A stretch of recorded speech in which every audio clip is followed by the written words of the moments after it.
Okay, yes, I'll admit it. The fish sex turned me on. Your name?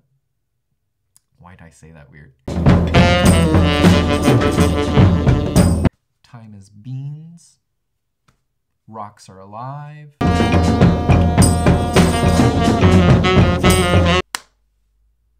Hello. February is over. Short and sweet, as February usually goes. But yes, I wanted to do a wrap-up video because I haven't done one in a while, I don't think. And yeah, to sort of like check my reading progress. I'm Nathan, by the way, if you're new here. I read books because reading is sexy, and if you're not reading, you're not sexy. Sorry. But yes, we read 1, 2, 3, 4, 5, 6, 7, 8. We read 8 books this month, which is pretty impressive. For myself, at least. I really do want to hit triple digits this year with 100 books. So far, yeah, 8 books in February. And so that tallies up to 22 books so far for 2023. I will just go through the books really quickly and not get into them too much because in future vlogs I will be talking about them extensively. So this will just be sort of like if they've stayed with me and sort of the impressions that they left kind of video with this wrap up. So yeah, 8 books. Started off with my new novel by Ottessa Moshfegh. This might be cheating because it's actually a short story, but it's in the format of a book, you know? It has like a front and a back and a spine in a book format, so that is a book. That is a book, is it not? I finished this in one sitting at Skylight Books in Los Feliz, LA. And I think I finished it in like 20-30 minutes. I'm a slow reader, okay? It wasn't that many pages, but I don't even remember what it's about. But I think it's about a trying artist who connects with a prostitute through Craigslist and creates this like mini funny communion that I think he sort of delusions himself into falling in love with her. And yeah, just fun, quirky, quick, Bukowskian in a way. It's as if Moshfegh decided to channel Bukowski in this short story for like the 21st century. She succeeded, but you know, not all of us are trying to channel Bukowski these days, I don't think. But yeah, it was fine. It was fine. It was fine. And I think it's also accompanied by a painting, which I'm so dumb I didn't even take a look at. Because it's huge. There's like a print inside that you have to unfold and like, yeah. But yeah, it was fine. Keeps the numbers up. Okay, next I did a buddy read with Pato. We read Breasts and Eggs by Mieko Kawakami. This I actually started end of January and then led into February. Pato and I had really good conversations about what does the body mean, all of the societal expectations on it, the pressure, what does it mean to be part of society. Really looks at body in a very interesting way. I think at the time that it was published and for contemporary Japan, it's a very important book about what women mean and what women mean in the role of future mothers as fertility rate declines. It's a compelling book for Japanese society. And yeah, there's some like, I want to say like Murakami flourishes in it, in that there are outer body experiences that lean into the surreal. And Kawakami does it though, because she's focusing on the body and in moments when our character Natsu sort of disassociates herself from her own body so that she can like understand what it is from like a different perspective. But yes, if I'm to rank it, I think it ranks number 2 in my Kawakami tier list, but we have Heaven as number 1, Breasts and Eggs, and All the Lovers in the Night. And I think I'm missing one story. One book. It's the ice cream one. That's the only one I'm missing. And it's the only one that's missing because it's the only one that has such a hideous cover on it. In all editions, this one is like a failure in comparison to the other ones. I don't know who decided that for her, but yeah, awful covers. And I will only read it until it gets released in a nice cover, or unless there's like an ebook version on Libby or something. But other than that, yeah, it's interesting to read it and see sort of, since it was her first, it's interesting to see how her development on character and character interactions matures. Yeah, after that, I read Skin of Nocturnal Apple by my buddy Misha. I'll leave his handle downstairs, but love Misha. Recently published this collection of poems that sort of change the way you look at language and how you piece words together. I'll read an excerpt. Dark summer fire brittled the people at the foot. They said, rejoice the fibers, strengthened and loved the drive. The music of your sob moan. You look in the glass and lick the wounds of foreign tribes in the color of your eyes. Punk grows in all yours. Run and be something worthy. The simple story of your voice and the silky soprano. Changes the way you look at language. There's language play in it and centers around intimacy and how we hover over the skin without really touching. There's this deep yearning and this want versus needs of just a gentle grasp. And yeah, actually reminds me a lot of this poem that is recited in one of his favorite movies, which I watched the other night, Black Moon, which is so good. It's this entire film it's basically apocalyptic war between men and women with this Alice in Wonderland-esque nature to it, but all told in like dream language and sequence. The film, you shouldn't try to understand what the film is about because none of it makes sense. Some of the characters speak and you don't even know if it's English or not, or gibberish, and it just works like a dream. The whole film is a dream and it's sort of magical, but there's a poem in it that was recited that reminded me very much of his poem. I'll read a bit of the poem for you. That hope, night of love, around us remember, eyes, days, star shines for all remembered in one slow breath, merged in one slow breath, but the day hauled away with all gleam, mighty death, magical death. And I could sort of take or see sort of the inspirations that have inclined this poetry collection, which is fab, very good. Skin of Nocturnal Apple, go get it. I was so surprised. I was actually at Skylight Books in Los Feliz and I saw it there in the poetry section. I was like, I must have this, because my copy was actually waiting for me still in the post coming from the UK and I just couldn't wait. So I bought 2 of your books, Mish. Okay. Yes, the same bookstore that I finished my new novel by Ottessa Moshfegh.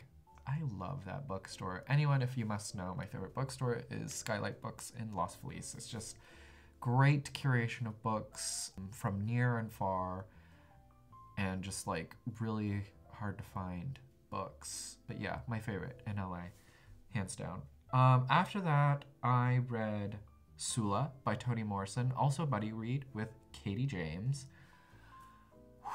Katie James, her brain is like this meadow of overgrown flowers from all colors and all sorts, and we just had such like interesting questions, comments, and answers to our deep dive into Sula, my second Toni Morrison, and now I'm Morrison hungry. I want more Morrison. My first was Beloved, and I did it in no good service because I read it on an ebook, and I shouldn't have done that. I should have read it in print. But thankfully, I had Sula with me, and oof, just so good. The way that Morrison can capture place, people in such a limited amount of pages, while also creating this like riveting commentary on community, members of community, how we help each other, how we hurt each other, the formation of place and all of that is just incredible. I think Sula is definitely going to be a part of my top 10 of 2023 because it's just phenomenal. I still think about the book about like community and just my role in community, and so good. If anyone hasn't, please read Sula. Okay. The Pisces came after by BeLliSsA BrOdeR, and now I'm a BrOdeR stan. I'm a BeLliSsA BrOdeR stan. I also found out that she had a podcast, Eating Alone in My Car. I immediately started listening to that after finishing this, but there's just such a biting prose that she has, and this specific voice that is so self-deprecating, funny, and just wild. Also, this is probably the horniest book I've ever read. Fish sexed. Astronomically. Woof. Out there. And okay, yes, I'll admit it. The fish sex turned me on. But it was just so good. It was so good. And yes, from start to finish, I was turning pages. I think I finished this in like 3 days. It was great. I should have finished it sooner. Thank you, Yena from Modern Ajma, for gifting me this. I'm a BeLliSsA BrOdeR stan, and now I can't wait for her new novel coming out, and I want that ARC. Don't think I'll get it, but Death Valley, I think, is her new book, but so stoked. I heard that my friend didn't like Milk Fed though, so might skip that. But yeah, I'm a BeLliSsA BrOdeR stan now. I love her. She's great. She's like my new Moshfegh. She's the people's Moshfegh. After that, I read Your Name. Why did I say that weird? I read Your Name by Esther Yi. 5 stars. 5 fucking stars. This is going into my top 10 as well.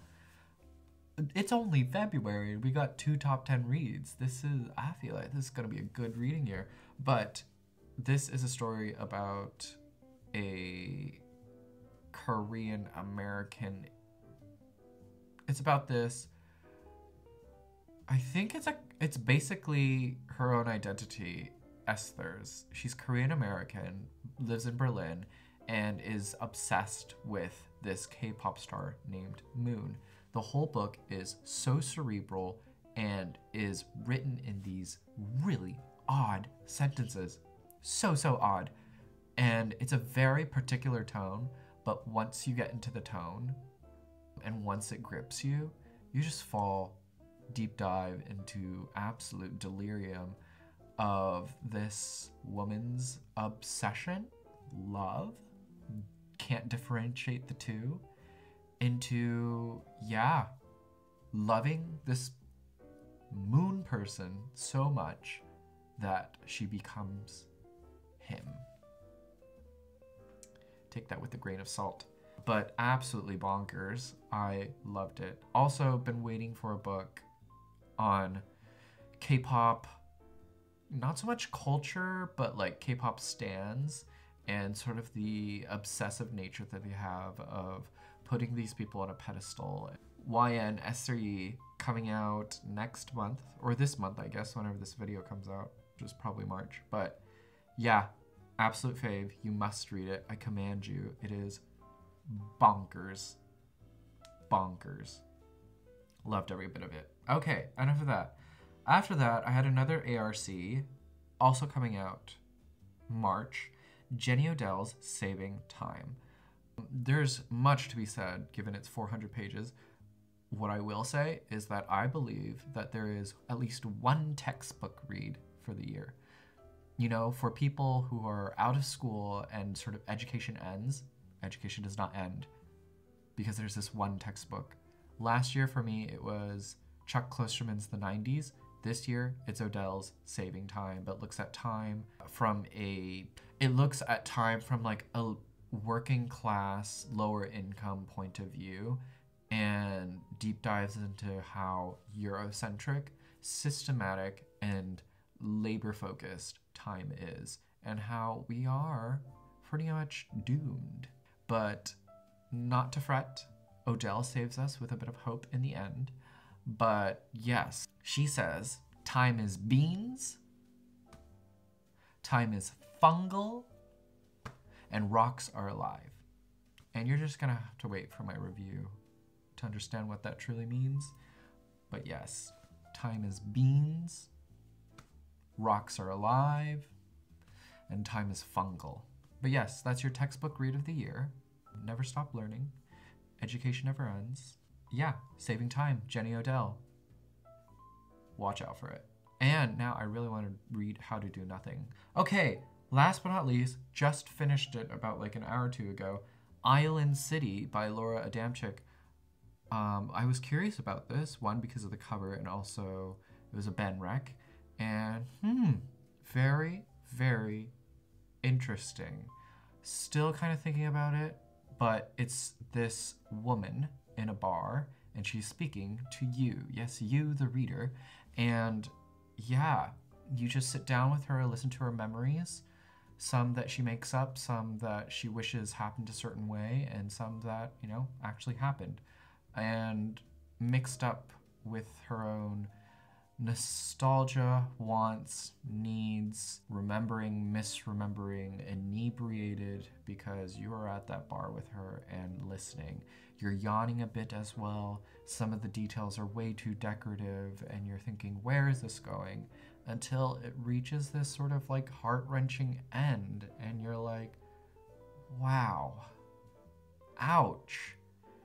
And yeah, just kind of wanted to hug my brother after and just like thank him for all he's done for me and feel hopefully that he's thankful for me too. But definitely looks at siblingship, family trauma. Just like I haven't read a book about siblingship much like this in a long while.